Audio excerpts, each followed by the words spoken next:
On this week's episode of The Pulse, discover how artificial intelligence is impacting higher education, learn about the research behind burnout in student athletes, and catch up on the first installment of the Ramos Rose political series. I'm Isabella Gatos. And I'm Sophia Costa. These stories and more on Sacred Heart's very own monthly news show. You're watching The Pulse. From Sacred Heart University in Fairfield, Connecticut, this is The Pulse. As colleges and universities across the globe explore the use of artificial intelligence in education, ChatGPT's integration into the classroom has stirred up conversation. Nick Vakota has the story. Good evening. In recent years, the use of AI language models such as ChatGPT have become increasingly popular on college campuses. Students and faculty are using these models to improve their writing and research, to generate new ideas, and to automate repetitive tasks. However, there are concerns of the potential impacts of these models on the writing and thinking skills of students, as well as the ethics of using AI to generate original work. As universities continue... According to a survey of 1,000 college students, 30% use ChatGPT to complete homework, and that number continues to grow. I have used ChatGPT. I've used it for assignments before and to help generate images as well. I used it a little bit. I used it for look up new recipes and workout regimens.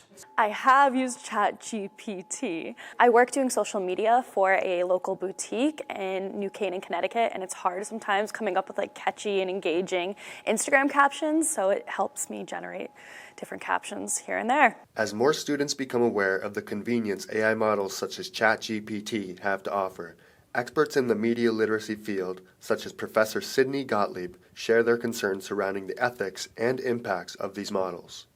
I'm new to ChatGPT.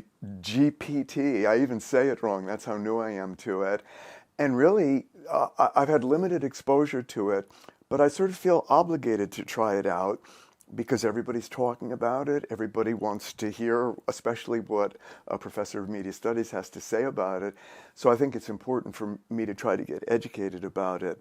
I think it's difficult to predict what the impact on any number of levels is going to be, because it's still such a new thing and it's a work in progress.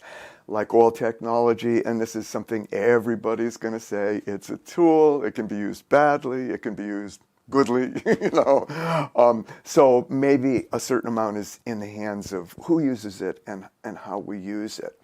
To be honest, I'm not sure I envision making great use of it, but maybe I will be educated about possible uses that will improve my life. So far, I don't have a sense how it would improve my life. I'm mostly worried about it. While ChatGPT is harmful to the integrity of education to some, other professors find it to be a helpful and necessary tool to integrate into college curriculum. Award-winning experimental filmmaker and founder of Next Reality Labs, Professor Shanshan Wang, expresses the challenges she faced integrating AR, VR, and XR into college education, as well as the benefits ChatGPT and other AI models have to offer. I think they will have different challenges for sure. And then I think integrating AI into education would have a much less of a hurdle compared to integrating virtuality and augmented reality in education. Because as you can see, to support the integration of AR and VR, we need to have a lab, right? It's a lab environment. So I think the integration of these sort of chatbot into the classroom will be much easier because it doesn't require any software, any hardware integration, and it also does not require any sort of pre-technological understanding of the platform. ChatGPT's accessibility and convenience make it a useful tool for repetitive tasks. But according to Dr. Day Abreu, the founder of the International Media Literacy Research Symposium and president of the International Council of Media Literacy, the concern lies elsewhere. To automate repetitive tasks, I think that part is not the problem. I think that part is probably where ChatGPT is a great, maybe a wonderful and a viable solution, but I don't think that's where the concern is. I think the concern is when you take some humanistic connections and try to automate those, and that creates a disconnect between people. As universities continue to integrate AI into their learning and research initiatives, it'll be important to consider both the risks and benefits of these cutting-edge technologies. I'm Nick Vakota from Fairfield, Connecticut for The Pulse. On Tuesday, February 21st, the Commission on Campus Civic Engagement hosted the first installment of the Ramos Rose Political Speaker Series. Senator Richard Blumenthal came to SHU to have pizza with a side of politics. Molly Jacob and Alejandro Ramos have the story. Founder and chair of Commission on Campus Civic Engagement, Alejandro Ramos, and political science professor Dr. Gary Rose hosted their first Ramos Rose Political Speaker Series installment on Tuesday, February 21st, 2023. Sacred Heart University had the pleasure to welcome Richard Blumenthal, a United States Senator of the Democratic Party that represents Connecticut. I honestly thought it was a great opportunity for students to talk to people in higher positions within politics. Coming from a political science major, it was a one-in-a-lifetime opportunity to be able to sit down with him, literally shake his hand and talk to him face to face. The event's name, Pizza and Politics, gave the opportunity for students to get a live lesson as Rose and Ramos questioned the senator about contemporary foreign policy matters. This was followed by a Q&A session in which students participated in. Personally, I learned a lot about his views on the war on Ukraine. Obviously, this is an extremely hot-button issue, especially with the U.S. involvement through sending whatever we can in order to help President Zelensky. So it was very interesting to see his point of view on it and how he's able to defend his positioning without any hesitation. Systems, including the Patriot air raid system. When I was there the last time, there were air sirens. We saw the buildings that have been destroyed in Kyiv. They live under this reign of terror. We should be providing more air defense and more drones. And we have been winning this war, make no mistake. I think it was great because whether or not you're into politics, this is one of our senators and they're representing us. And as part of a democracy, everybody gets to choose our leaders. And so he's getting voted in. There is a strong consensus, our military, ourselves, as political elected leaders, that there should be no troops in Ukraine. So I don't think there's a danger of mission creep just because we are providing the weapon systems that he needs to win. I did ask a question when it was time for the Q&As for the students. I didn't know when I was going to have another opportunity to really speak to someone at this level, and I just really wanted to know his opinion. Oh, my question doesn't have to really do with Ukraine. I'm going to kind of go on towards your stance on privacy. So I was wondering how you felt about having bipartisan support on your Kids Online Safety Act that you sponsor, and since the bill is being reintroduced this year, what we can expect from it if it does pass. So glad you asked about it. A little break from Ukraine. And I thought, what better time than now when he's right here in front of me, and he had a really great answer, and he came up to me and he shook my hand and thanked me for asking the question, and it was awesome. It was a great experience. He didn't act as if he was above us. He was very level-headed, and he talked to us face to face, and he answered any question that we had to do. He shook all of our hands, and it was great. It was great to make that personal connection to a senator, which when are you going to be able to say that next? It was so cool. I think it's really important to have politicians and public officials come and speak to college students and kind of tell them about what's going on around us. Not a lot of students our age are well informed. It was just beneficial for everyone, and I think that there should be more opportunities like this, not necessarily just from politics or senators and government. I think that many different majors would be able to benefit from talks like these and colloquias, as we would call it here. Thank you for coming to the first installment of the Ramos Rose Political Series, and we hope to see you again. Thank you. Students love pizza and politics just as much as Senator Blumenthal shared his love for the university. To Sacred Heart, again, just a wonderful educational institution. I'm very, very proud to be here. Thanks for having me. Reporting from Fairfield, Connecticut, this has been Molly Jacob and Alejandro Ramos, The Pulse. When we get back, learn about a fun and fluffy way to deal with stress. And later, get introduced to a new shop on SHU's campus. We'll be right back.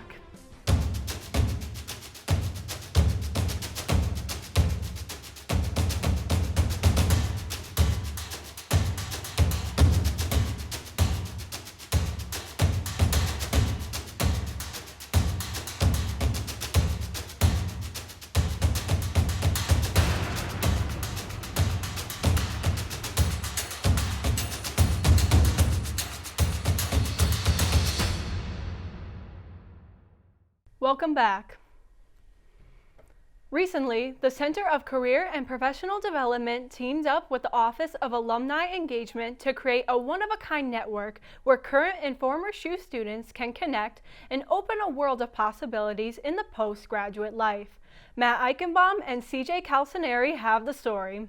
As Sacred Heart continues to grow, both in size and in stature, the need for providing services for students, both current and former, has become ever important. The Executive Director of Career and Professional Development here at Sacred Heart, Keith Hassel, gave us a brand new look at Sacred Heart's new app, Pioneers Connect, a software dedicated to helping students succeed. Recently, the Office of Alumni Relations collaborated with the Center for Career and Professional Development to launch Pioneers Connect. Now, through the platform, it's almost, one can relate it to an online LinkedIn system specifically for Sacred Heart students and alumni. When we work with students, we're always thinking about networking. Networking is still the #1 way to find jobs and internships. By having this system, students are able to go on, create a profile, and by using these different search fields, find alumni who are working in the industries that they're interested in and really pick their brain about what was it like to ultimately get there. We work very closely with the Alumni Relations Department, and we had previously hosted mentorship programs, we hosted job shadow programs, and as these programs continue to grow, we wanted to find out how can we maximize the visibility and the accessibility for students. Cora Kaprowski, class of 2022, believes this new software has the potential to do wonders for grads and undergrads alike. After I graduated from Sacred Heart, I realized how important connections are and networking is. So that's why I'm so excited to join Pioneers Connect to connect with alumni that will help me achieve my career goals. Todd Gibbs, the Executive Director of Alumni Engagement, stressed the importance of connecting with alumni and why it matters so much today. We know that we're at a life cycle in Sacred Heart where we need alumni to give back. We need alumni to engage, and there's no greater way to do that than to say to connect with current students and other fellow alums. There's a chance to get, pioneer to pioneer interactions, before opportunities hit the open market. Pioneers Connect has been live for well over a month now. Sign up today at www.sacredheart.peoplegroove.com. From Fairfield, Connecticut, this has been Matt Eichenbaum and CJ Calcineri for The Pulse. Last month, therapy dogs came to campus to help students reduce their stress. I have the story about these loving four-legged friends. Who doesn't love a dog by their side? They have a special bond with humans as they are loyal companions who show love, play, and eat treats. But just as my pal Bandit and I are best friends, the Sacred Heart community can have a dog by their side each month to let them help de-stress. Located in the Clario Commons lobby of the main academic building, Canine Help SHU brings therapy dogs to campus so students can take a break from classes for their mental health and pet furry friends Theo, Ace, Brian, Davy, Toby, and Hope, who couldn't get her eyes and nose off the other dogs. My dog loves it. The students seem to enjoy it, which is great. If it gives them a little happiness during the day, that's great. The dogs are a part of Therapy Dogs International, Pause a While for Love. Founded in 1976, the social service organization provides qualified handlers to visit facilities and institutions as their goal is to unite, educate, and grow their community recognition. Oh, I love it. My dog goes to nursing homes twice a week, and when he comes to the college, he loves it because he sees a lot more energy. They just come in, and when you're petting a dog, you lower your blood pressure, you release endorphins, they just make you happy. If you look around, as soon as they walk in, everybody smiles.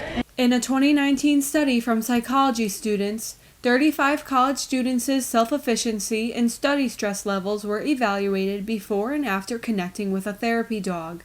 According to the mean test, the results said those who interacted with a dog for 5 minutes, 10 minutes, and those who watched a 10-minute stress unbiased video will show a decrease in stress and an increase in self-efficiency. I've been chased by stray dogs, and just this makes me so much happier. So I feel so much calmer. I need an Ace in my life because this is the best day ever. I'm so happy. Ace and his handler and mom, Susan, are on Instagram at @little_Ace_dog. This spoiled mutt has also visited the University of New Haven and Yale New Haven Hospital. Ace loves the beach, sits on laps, and lives by the motto, gray hair, don't care. You're so good sitting on laps, Ace. What a sweetheart. He enjoys it, the students definitely enjoy it, and if they could get a couple moments of de-stressing, 5 minutes petting a dog, I think it's all worth it. I think it's a great program you guys have brought into the school. The program was created by the Student Wellness Education and Empowerment Team, also known as SWEET, A Healthy Life is a Sweet Life. The group spreads awareness on important issues on campus such as bystander intervention, drinking, physical health, and mental health. Abigail Andre, the program coordinator, says they are the underdogs of the community. Student branch of the Wellness Center, I like to call it.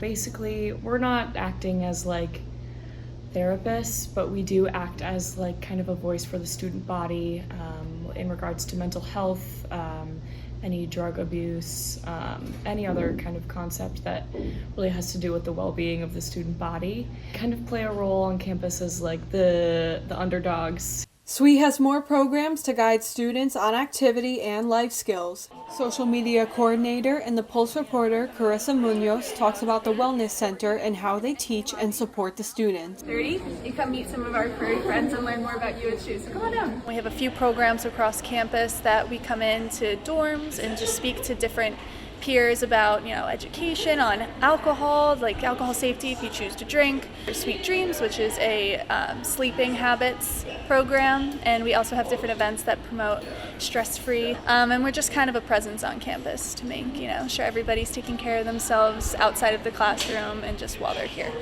Events have been online or at minimum due to the COVID-19 pandemic, but the educators are excited for the future as they are ready to give back to the university.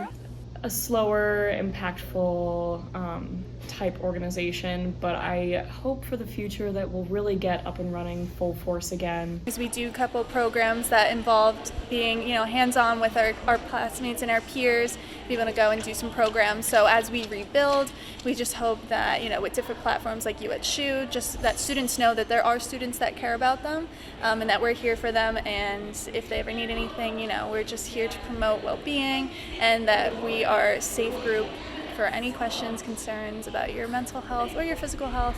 Sacred Heart's therapy dogs make monthly visits to campus, but if you would like to book the dogs to come to a class, department, or event, please contact the Peer Education Coordinator, Karen Flanagan, at FlanaganK879@sacredheart.edu, and follow SWEET on Instagram at SHU_SweetPeerEd.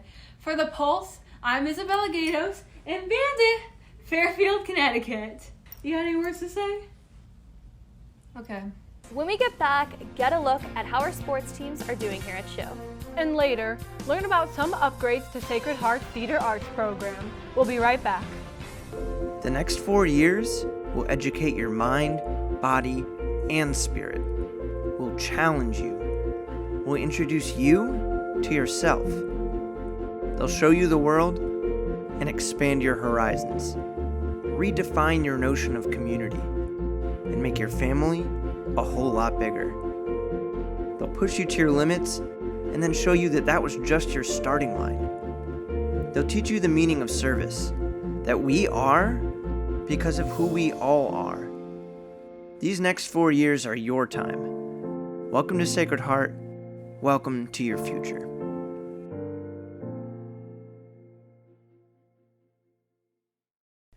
Welcome back to The Pulse.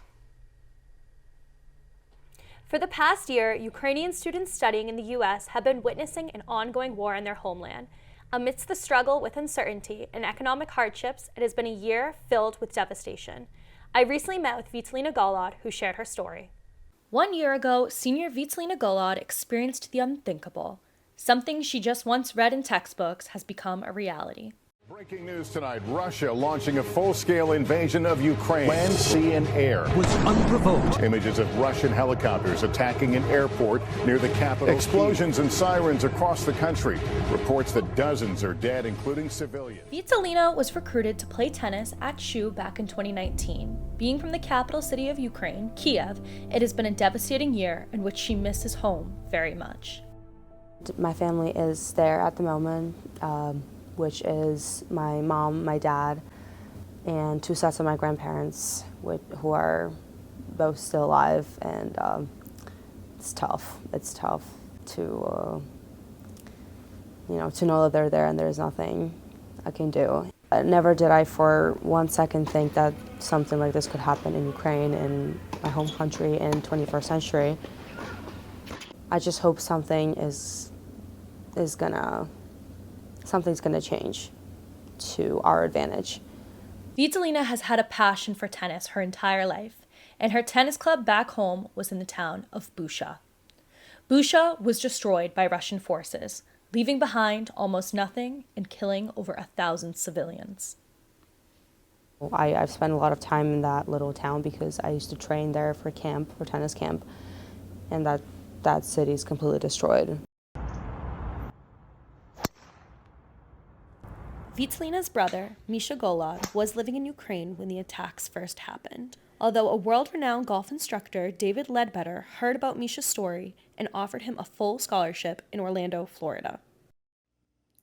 Well, I spent 1.5 weeks in the bombardment because we thought it was safe staying there while the explosions were not very close to our house. But the moment we knew that it wasn't, the moment we knew that the bombardment was in our town, we knew we had to leave and get me out. Vitalina, Misha's mother, shares, "It's a relief to know that they are both in a safe place. I'm lucky that they are mature enough to live by themselves and have skills to get the financial support. Otherwise, we would find a place in Poland or other countries that accepts Ukrainian refugees." They're really happy that we're here. They're a little scared of the future, for me especially, because it's very, very undetermined right now. They're really happy that they're able to get us out, because a lot of parents didn't have that opportunity. They miss us a lot, and they want to come for my graduation, which I'm really excited for. I feel the most support from my family, of course, even if they are overseas, and obviously my friends, the Sacred Heart faculty. They're extremely understanding, they're extremely kind, and they're willing to meet you halfway. A lot of people my age are stuck. It's definitely not the same situation as I'm in right now. I'm eternally grateful. I'm eternally grateful that I'm here. I'm eternally grateful that my parents know that I'm safe. I'm doing the best I can, and I think I'm doing a pretty good job at it. Yeah, and most of it's thanks to Sacred Heart.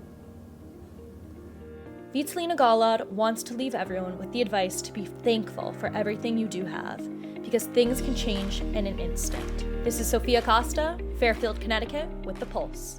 Now we are going to hand it over to our very own Mia Sansonelli for this week's Sports Roundup. Happy March, sports fans. You know what that means. March Madness is back. A tradition that was branded through broadcast in the 1980s promises thrilling competition, shocking upsets, and hopefully a new Cinderella story.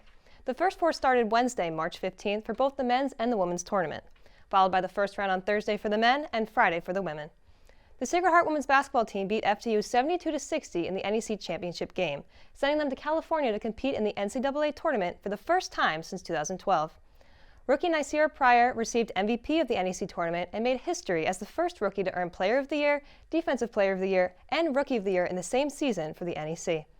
Last Wednesday, SHU beat Southern University 57-47, securing the first NCAA win in Sacred Heart history. The Pios put up a good fight, but ultimately fell to Stanford University last Friday. SHU men's basketball fell to Merrimack College 71-60 in the NEC semifinal, and last week junior Nico Gillette earned NABC All-District honors. Wrapping up the winter sports season, Sacred Heart women's hockey lost 2-1 to Franklin Pierce University in the New Hawk quarterfinal, and the men's team lost 2-1 to Niagara in the Atlantic hockey quarterfinal.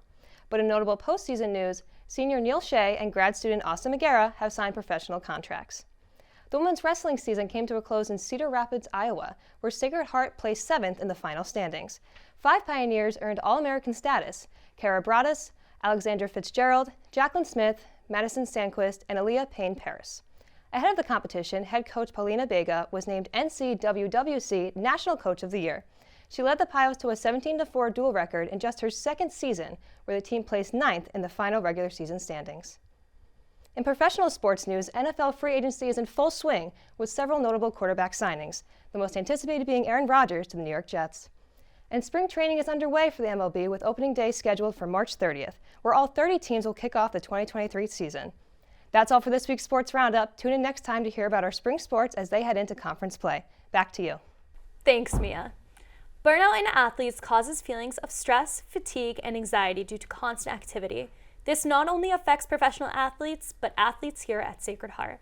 Ali Pito got the story on the collaboration between a professor and a student researching this topic. It's not easy being an athlete and competing at some of the highest levels. Sometimes it feels like your sport is taking over your life, and at other times it can become too much and the overbearing stress and exhaustion can catch up to you in the form of burnout. So burnout is a feeling of disengagement from what you're doing. So in this case, with regards to student athletes, it would be them feeling disengaged from their sport, maybe not wanting to practice.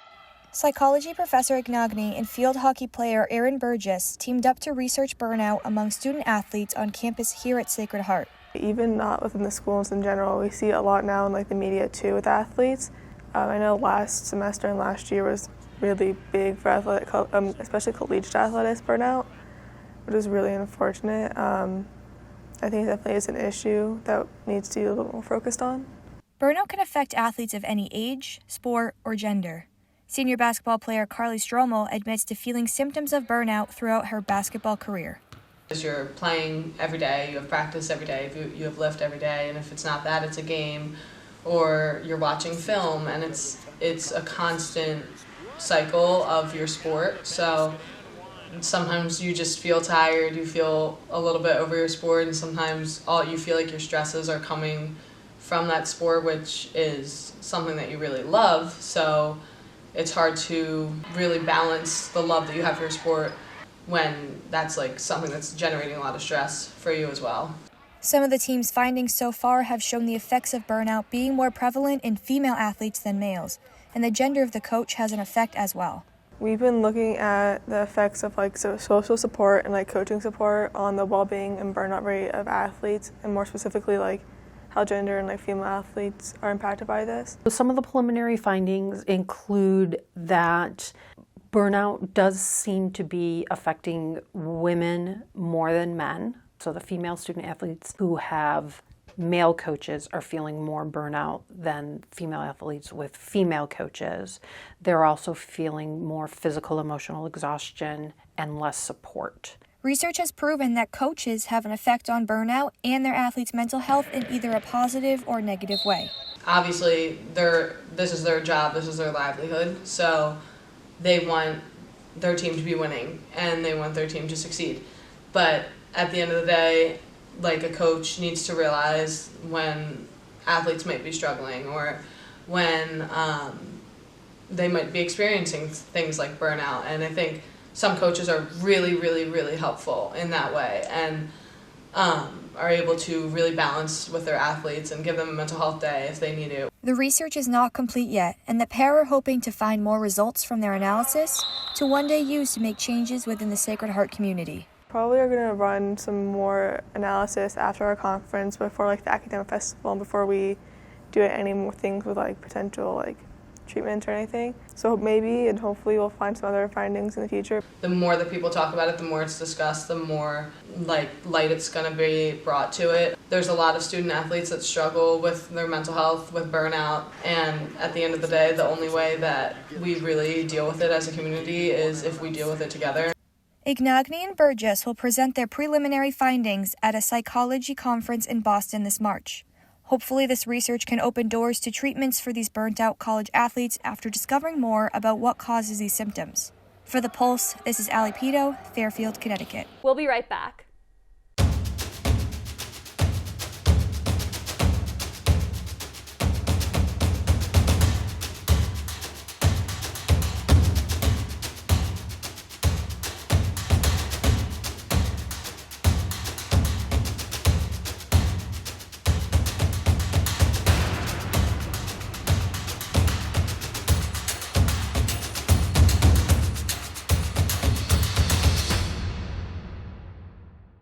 Welcome back to The Pulse.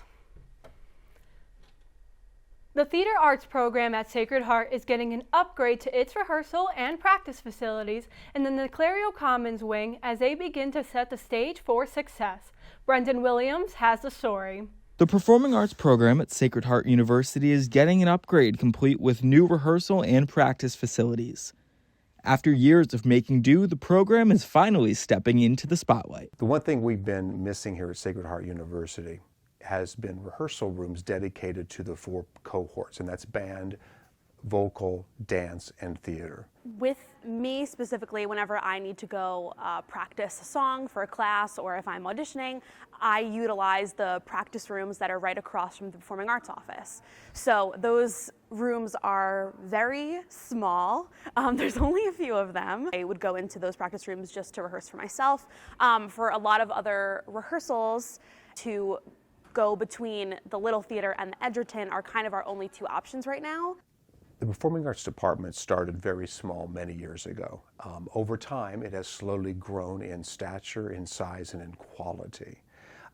With that has been kind of bootstrapped the entire way. We have the Edgerton stage, we have a few classrooms, and through that we've created amazing programs. We have over 1,000 students enrolled in the Performing Arts program now.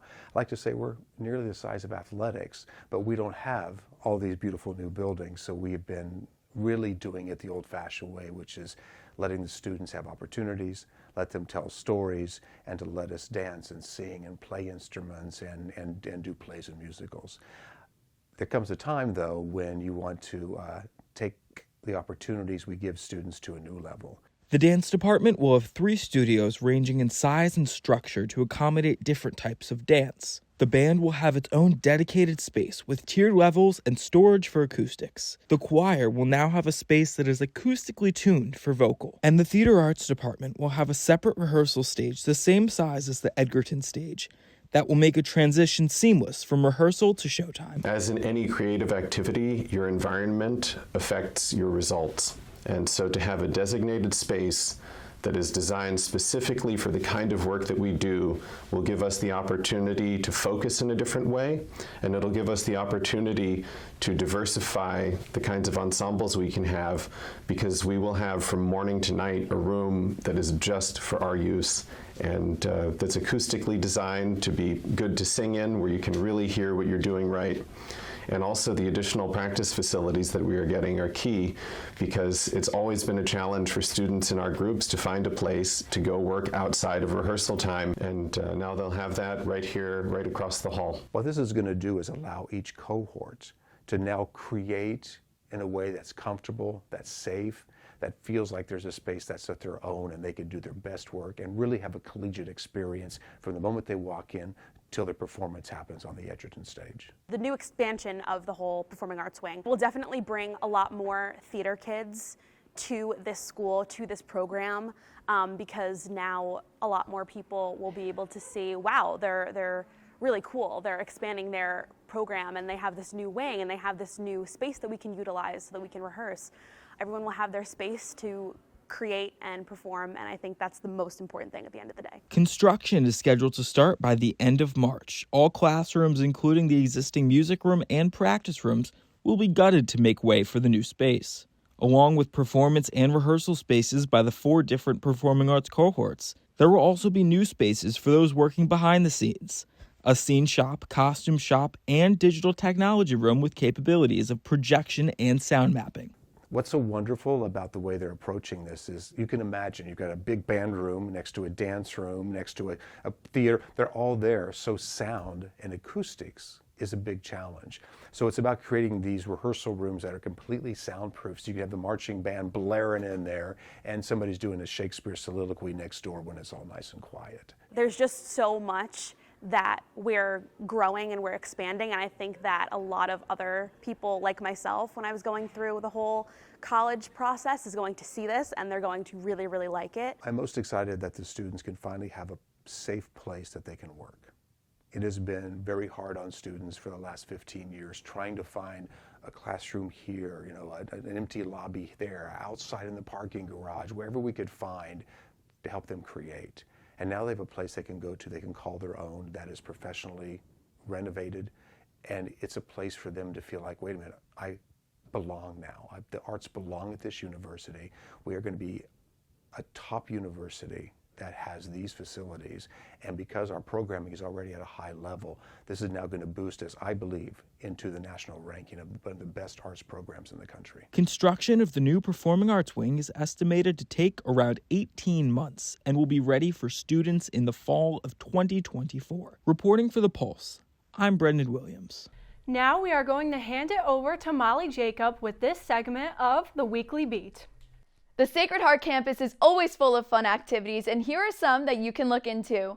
On Tuesday, March 21st, Cheyenne Valentine will host a women's wellness event at 6:30 p.m. in the Hearth Room located on the 3rd floor of Linda McMahon Commons.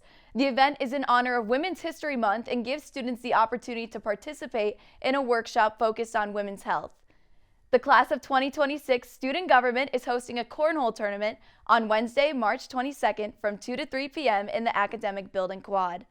First-year students have the chance to relax, enjoy some food, and complete a game of cornhole against their friends.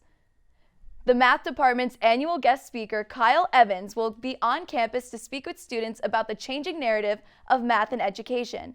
In this event, he will be evaluating how math is affecting Connecticut politicians. This event will be held on Wednesday, March 22nd at 7 p.m. in the Edgerton Theater. On Saturday, March 25th, join Sacred Heart's Select Chamber Choir for Heart Harmony as they host the Pioneer Spirit. Students and faculty can join in as the ensemble embraces the earliest roots of American singing communities that follow the traditions enjoyed today. The concert starts at 8 p.m. in the Chapel of the Holy Spirit. If you're looking for more, all events and details are listed in the Pioneer Planner. Back to you guys. Thanks, Molly. As a college student, everyone has learned to love a good cup of coffee. After sleepless nights and long days, it becomes an important part of your daily routine. Luckily, a new coffee shop has opened up on Sacred Heart's campus. Carly Strummel has the story. Sacred Heart has a new addition to the campus that students are already loving. Sacred Grounds is a new student-run coffee shop that has recently opened in Christian Witness Commons Jean Donovan Hall. Caroline Abrams is one of the 3 founders of Sacred Grounds. She has worked with other founders, Ben Carson and Angelina Mendel, on opening this coffee shop as part of their project for the Welsh Scholar Program. Myself, Ben, and Angelina were all Welsh Scholars, and that is a program within the business school where you can apply and you get a scholarship for the year, and the work that you have to do in return is work on a project. It can be anything from a research project to opening a coffee shop on campus. So this kind of fell into our laps from the people who are in charge of us, our advisors in the business school, and they kind of told us we have this open space, we'd like someone to do something with it for the people who live in Christian Witness Commons, and it would be a benefit to you guys who are kind of learning how to operate a business.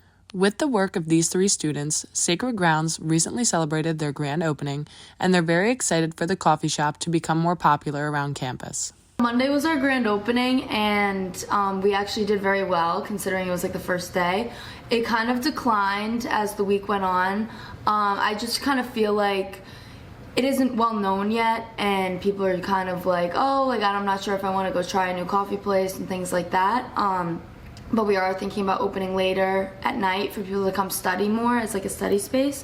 So I think that'll bring more people in and like encourage people to tell their friends about it more. Students are really enjoying the new shop, and they're excited they have a place to hang out, study, and catch up with their friends over a cup of coffee.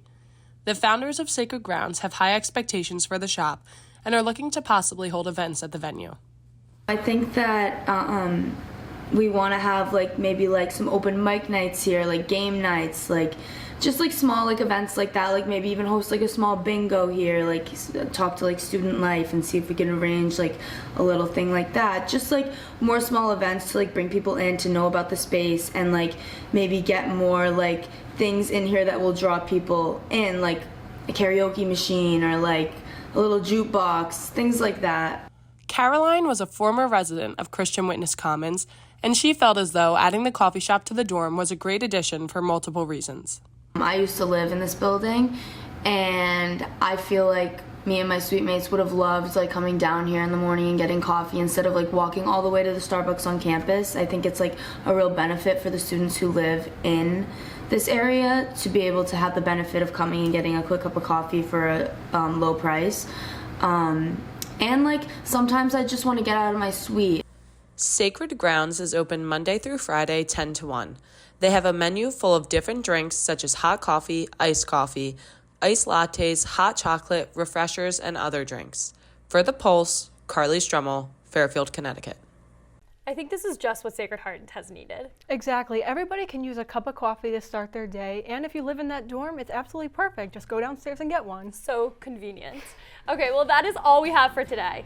Thanks for watching, and make sure to tune in to our next episode of The Pulse. I'm Isabella Gatos. And I'm Sophia Costa. We'll see you next time on The Pulse.